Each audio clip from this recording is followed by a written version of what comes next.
Haleluya.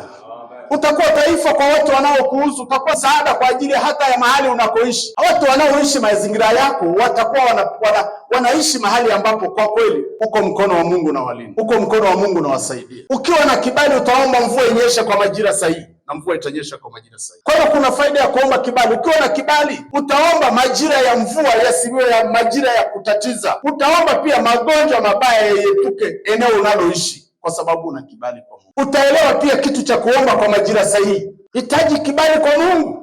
Unaweza kuwa ni kiongozi na nisikilize mahali ulipo, omba kibali kwa Mungu ili nafasi yako ya uongozi usiitumie vibaya, utumie kwa faida ya wengine. Maana nafasi yako kwenye uongozi wako sio Mungu amekupeleka pale kwa faida yako. Hata Yusufu aliwaambia ndugu zake, Mungu alinipeleka mbele ili nihifadhi uhai baadaye. Esther alikuwa wokovu wa Wayahudi kwa wakati wake. Sisi tutakuwa nani kwa wakati wetu? Je, mimi nimeletwa duniani niwe msaada kwa ajili ya ndugu zangu kwa wakati wangu? Omba kibali. Hata Mungu anapokupa mali, anapokupa kutajirika, hakupi kutajirika kwa ajili yako, anakupa kutajirika kwa sababu kuna wengine wanaokuhusu.